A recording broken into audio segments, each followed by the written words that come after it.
Hello दोस्तों, good afternoon. कैसे हो आप लोग सब? आई होप आप लोग अच्छे होंगे। मैं भी बहुत अच्छी हूँ दोस्तों। और क्या बनाया है आज लंच में, फटाफट कमेंट करके बताइए। आज मैं बताऊँ, मैंने बनाई है हरे चने की सब्जी। जो बड़े हरे चने आते हैं आजकल, वैसे भी चने का मौसम है। काबुली चना हरा जो आता है ना, वो मैं आज सुबह सब्जी मंडी गई, वो मुझे दिख गया और हमारे बच्चों को इस कदर पसंद है, वो ही सब्जी मैंने बनाई है। और यदि आप लोगों को इसकी रेसिपी देखना हो ना, तो हरे चने की सब्जी के नाम से मेरे चैनल पे बिल्कुल नीचे ये रेसिपी अवेलेबल भी है। देखो, यदि हुआ तो मैं इसकी लिंक इसके साथ शेयर कर दूं, क्योंकि कई लोग बोलते हैं कि मैडम आप बोलती रहती हो इतनी अच्छी अच्छी रेसिपी का, सिर्फ नाम गिनाती रहती हो लेकिन बताती नहीं हो। तो ऐसा नहीं है। कई बार मेरे कितने वीडियोस में मैंने रेसिपी शेयर की हुई हैं, जो भी मैं बनाती हूँ किचन में, यदि टाइम मिलता है। आजकल क्या है दोस्तों, ठंड का टाइम है, तो मतलब इतना छोटे छोटे दिन होते हैं कि इतनी जल्दी टाइम निकलता है कि वो मोबाइल लेके घूमना बिल्कुल पॉसिबल नहीं हो पाता है। इसलिए किचन के वीडियोस अभी शूट नहीं कर पा रही हूँ। लेकिन हाँ, मैं इसकी जो रेसिपी मैं ऑलरेडी एक बार शेयर कर चुकी हूँ, तो उसका मैं लिंक जरूर दे दूंगी कि हरे चने की सब्जी कैसे बनती है। बहुत यमी लगती है दोस्तों। उसके साथ आप चावल बनाइए, साथ में आप रोटी पराठा जो भी आप पसंद करते हैं उसके साथ। वैसे रोटियां ही सबसे अच्छी लगती हैं। और देखिए आप, है ना, मैं लिंक शेयर कर दूंगी। तो चलिए दोस्तों, अभी पॉइंट पर आती हूँ कि आज बात करने वाले हैं गोरखपुरिया भौजी को लेके, क्योंकि उनका वीडियो देखा मैंने कुछ 1 घंटे पहले डला हुआ था। टाइम नहीं देखा, लेकिन वो बहुत रो रही हैं, बहुत रो रही हैं, है ना। और रोना उनका लाजमी भी है, क्योंकि उनने अपने पैरों पे खुद कुल्हाड़ी पटकी है ना। कहते हैं ना कि आज के बाद शायद अब वो कभी किसी की हेल्प नहीं करेंगी। आज जो वो भुगत रही हैं, वो सिर्फ एक हेल्प करने का नतीजा भुगत रही हैं। ना वो मालती की हेल्प करती, ना वो मालती के पंगे में पड़ती, ना वो आज खुद परेशान होती। उनके खुद के बच्चे कितना परेशान हो रहा है, उनके हस्बैंड कितना परेशान हो रहा है, बच्ची बीमार है, वो देख नहीं पा रही हैं। आज वो फरारी में है, मतलब यदि वो आती हैं तो लोग मीडिया वाले आज देख कह रही हैं कि ऑपरेशन हुआ, डॉक्टर से इंजेक्शन लगवाना था, ये सब करना था, लेकिन डॉक्टर के पास तक नहीं जा पा रहे। मतलब आज उसकी स्थिति देख के इतनी दया आ रही थी दोस्तों कि यार भगवान ऐसे दिन किसी को ना दिखाए। अच्छा करके वो बुरा बन गई और उनके खुद के साथ बुरा हो रहा है। इतना मुझे नहीं समझ में आता कि भगवान का क्या इंसाफ होता है कि कोई यदि अच्छा करने जाता है किसी के लिए तो उसका बुरा क्यों करता है। ये आज तक मुझे समझ में नहीं आया। ऐसे बहुत से एग्जाम्पल मैंने देखे हैं कि जो दूसरों की मदद के लिए उतरते हैं उनका ही बुरा हो जाता है, उनको ही बदनामी मिलती है, उनका ही नाम खराब होता है। क्या मैं सही बोल रही हूँ दोस्तों? तो कमेंट करके जरूर बताना कि मैं सही बोल रही हूँ या गलत बोल रही हूँ। इसलिए पता है, लोगों का है ना, किसी से का सहयोग करना, किसी की हेल्प करना, इन सब से विश्वास उठता जा रहा है, सब अपने में। क्योंकि वैसे ही कलयुग है, आप लोगों को मालूम है, कोई किसी की तरफ देखना भी नहीं कि यार किसी का बुरा भी हो रहा है ना तो मुंह फेर के लोग चले जाते हैं। ये जमाना आ गया। लेकिन ऐसे युग में भी गोरखपुरिया भौजी जैसी हैं लोग जो दूसरों की मदद के लिए खड़े थे, लेकिन आज वो खुद इतना ज्यादा बेबस हो गई हैं कि उनके लिए कोई भी मदद के लिए नहीं उतर रहा है। तो आपको समझ में आ रहा होगा ना कि कभी किसी के फटे में पैर नहीं डालो, जिसका जो हो रहा होने। तो ये जमाना आज ऐसा ही है। मैं आपको बताऊं, ये जमाना वो नहीं रहा कि आप किसी की हेल्प करो तो मतलब आपके लिए अच्छा मिलेगा, भगवान आपका बहुत अच्छा करेगा यदि आप दूसरों की हेल्प करोगे। ये वो जमाना बिल्कुल नहीं रहा था। हाँ, ऐसा पहले था कि हम दूसरों की हेल्प करते थे। हमारे बुजुर्गों ने बताया हुआ है कि जब हम दूसरों की हेल्प करते हैं तो लोग, मतलब भगवान हमारे लिए भी उतना करके रखता है। लेकिन यहाँ तो सब कुछ उल्टा ही है। आप लोग को समझ में आ रहा होगा ना कि सब कुछ उल्टा है। बेचारी कितना परेशान हुई है अपनी जिंदगी में मालती को लेके। की आवाज आई, वो डर गई। वो गिर, एक्चुअली रूम में कोई नहीं है, एकदम से पेपर गिरा और उसकी आवाज आई। बड़ा पेपर था, आप नहीं कहोगे एक पेपर की क्या आवाज आई। गत्ते का जो रहता है ना, वो वाला था। तो मैं डर गई कि कहीं ऐसा नहीं कि कोई आ गया। जस्ट जोकिंग यार, है ना।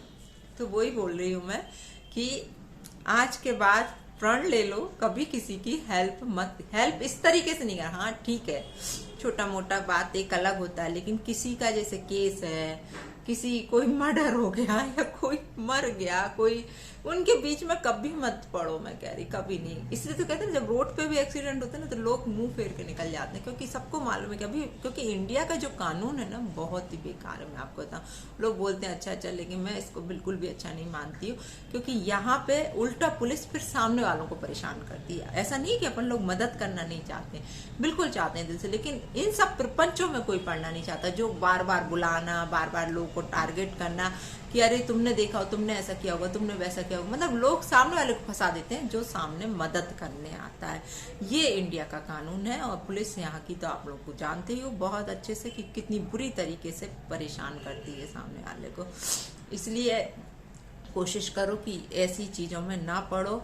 और रहा भौजी का, रिंकी का, कि मैं तो बस शासन से बार बार अपने वीडियो के माध्यम से यही गुहार कर रही हूँ कि ये सब जो उसके साथ किया है वो सही नहीं किया। जब सब लोग बोल रहे हैं कि किन्नर लोग भी, जो लोग वहां गए हुए थे, वो भी बोल रहे हैं कि भौजी की कोई गलती नहीं है ना, तो भी उसके ऊपर अब खैर जो कार्यवाही है, यदि केस हुआ है तो वो पूरी प्रोसेस के बाद ही निपटेगा, एकदम से तो नहीं निपटेगा। लेकिन आज उसका कहना भी सही है कि यदि वो घर पहुंच जाती है और पुलिस उसको पकड़ के ले जाती, भले एक दिन या आधी रात या 2 घंटे भी उसको रखती है, तो उसके ऊपर एक बदनुमा दाग लग जाएगा कि ये बंदी जेल में रह के आई है। और औरत के लिए ये चीज कितनी दर्दनाक है ये शायद ही कोई समझ पाएगा, है ना। जैसे तैसे उसने अपनी रेपुटेशन बनाई है।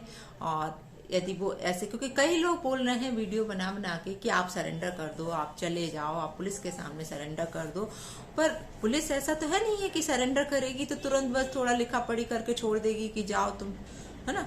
पुलिस तो फिर अपना काम करेगी, वो लॉकअप में भी बिठाएगी, आपको वहां रखेगी भी। और समझ सकते हो आप, एक वो फेमस पर्सनालिटी है। हाँ, यदि ऐसे ही होते, कोई जानता नहीं होता तो भी ठीक है कि हाँ चल लो घंटा, पर औरत के लिए ये चीजें बहुत बुरी है। और एक फेमस पर्सनालिटी है, वो सब उसको जानते हैं। तो और फिर यार उसके बच्चे स्कूल में पढ़ रहे हैं, आप ये सोचो कि बच्चों को कितना कुछ सुनना पड़ रहा होगा इन सब चीजों के लिए, क्योंकि बच्चे बहुत ज्यादा इस चीज को सफर करते हैं। मैं आपको बताऊं, बाकी तो चलो ठीक है, लेकिन स्कूल के बच्चे ही उन्हें टॉर्चर करेंगे, टीचर ही बोल रहे होंगे अरे तुम्हारी मम्मी वहां पर, तुम्हारी मम्मी ने ऐसा किया, तुम्हारी मम्मी ने। ये होता है बच्चों के साथ, क्योंकि इन परिस्थितियों से मैं गुजरी हूँ कि मेरे बच्चों को भी बहुत टॉर्चर किया जाता था। स्कूल के बच्चे ही बोल रहे हैं, उनके टीचर ही बोल रहा है, कोई ना कुछ लेके बोलता था। तो ये चीज मैं बहुत अच्छे समझ सकती हूँ। रिंकी की अभी क्या स्थिति बन रही है, रिंकी की मनोस्थिति क्या है, ये सारी चीजों से मैं बहुत अच्छे से वाकिफ हूँ। रिंकी, मैं बस इतना ही बोलूंगी, थोड़ा सा अपने आप को सशक्त करो, बहुत जरूरी है। क्योंकि तुम इतना परेशान दिख रही हो अपने चेहरे से कि मुझे बहुत दया आ रही है। जो तुम रो रही हो, मतलब नहीं देखा जा रहा है यार। वो अपने बच्चों के लिए, आज वो कह रही नेटवर्क ही नहीं मिल रहा है, कवरेज क्षेत्र से बाहर बता रहे हैं। उसकी सिया जो छोटी बच्ची, उसकी बहुत तबीयत खराब है, तो क्या हो रहा है वहां से कोई खबर नहीं आ रही है। मतलब यार, मतलब ऐसा लग रहा है कि यार एक माँ कितनी दुखी है। और सिर्फ किसके कारण? वो मालती के केस में गई, मालती के केस में इन्वॉल्व हुई, शुरू से हुई जब मालती जिंदा थी। ना होती तो आज तुम सुख से अपने घर रह रही होती, क्योंकि ये वो जमाना नहीं है किसी की भी मदद करने का। आगे से प्रण ले लो इस चीज से जब बाहर निकलो कि आज के बाद कभी किसी की इस तरीके की हेल्प मत करना, किसी के केस में मत पड़ना, किसी के इस तरीके के विवाद में, बिल्कुल पारिवारिक विवाद में बिल्कुल नहीं पड़ना। क्योंकि यदि आप पढ़ोगे तो आपके ऊपर ही सारी कीचड़ उछलेगी, सारा कुछ आप ही परेशान होगे। बाकी तो सब ठीक है, जो जैसा चल रहा है चल ही रहा है। ऐसी एक तरफ वो राधा राज, वो भी बेचारी सब जगह मुंह छुपाती फिर रही हैं। उनके भी बच्चे छोटे छोटे हैं, उनका भी परिवार परेशान हो रहा है। लेकिन ये औरतें हैं, आप खुद सोच सकते हो कि यदि एक बार पुलिस इनको पकड़ लेगी, एक रात ही रख लेगी, एक दिन ही रख लेगी, कुछ एक घंटे के लिए भी रख लेगी, तो इनका फ्यूचर पूरा बर्बाद, है ना। क्योंकि यार जेल तो वहां पहुंचना, वो सब चीजें आप लोग बहुत, एक फेमस पर्सनालिटी के लिए ये सारी चीजें बहुत ही अफेक्टेड होती हैं। आप समझ सकते हो उनकी पूरी लाइफ पर ये चीज आएगी, और उनके बच्चों को कितना टॉर्चर किया जाएगा उनकी, क्योंकि बच्चियों को अभी कितना कुछ बोला जा रहा है। बोल भी नहीं थी उनकी बच्चियां, तो बाद में क्या सब लोग छोड़ेंगे क्या? आप लोग समझो इस बात को और उन्हें परेशान ना करो। जैसे ही ये सारी प्रोसेस से वो निपटेंगी वो खुद सामने आएंगी, सबको जवाब देंगी। लोग उनके लिए बोल रहे हैं गोरखपुरिया भौजी ऐसी वैसी। यार ऐसे समय में तो कम से कम कुछ मत बोलो यार, इतना तो लोग दया। और हम सब एक यूट्यूबर हैं तो हम एक यूट्यूबर की इस तरीके से हेल्प क्यों ना करें। कोई हम वहां जाके तो नहीं कर रहे, लेकिन लोगों से हम गुहार तो लगा सकते हैं ना कि इस तरीके से उसको परेशान मत करो। वो बंदी परेशान है बहुत ज्यादा, उसका चेहरा देखो, उसका अलग ही दिख रहा है। उसका ऑपरेशन हुआ है, वो कह रही है कि मुझे कितना दर्द हो रहा है। उसके साथ कोई नहीं, वो आज देख रहे थे कि ऐसा लग रहा था कहीं के गोदाम में बैठी हुई है वो। मतलब कितना सब कुछ यार, कैसे वो ये दिन निकाल रही होगी, आप खुद सोचो कितना टेंशन में होगी वो। तो हाथ जोड़ के विनती है आप लोगों से कि प्लीज प्लीज उसको परेशान ना करें। बाकी तो सब ठीक है। चलिए दोस्तों, फिर मिलती हूँ आप लोगों से दूसरे वीडियो में। और इनकी थोड़ा सा मजबूत बनो, आप एक मजबूत महिला हो, इसलिए मैं आपसे बोल रही हूँ कि स्ट्रांग बनना इस परिस्थिति में आपको बहुत जरूरी है। बिल्कुल भी कमजोर मत समझो अपने आप को, सब कुछ ठीक होगा। किसी पे विश्वास मत करो, सिर्फ उस पर विश्वास करो, ऊपर वाले पे, वो आपकी हेल्प जरूर करेगा। तो चलिए दोस्तों, आज के लिए इतना, फिर मिलती हूँ आप लोगों से बहुत जल्दी। और वीडियो अच्छा लगा हो तो जो मेरे चैनल पे नए हो तो प्लीज सब्सक्राइब जरूर कर लेना और लाइक शेयर कमेंट करना ना भूलना। बाय बाय दोस्तों, फिर मिलती हूँ आप लोगों से।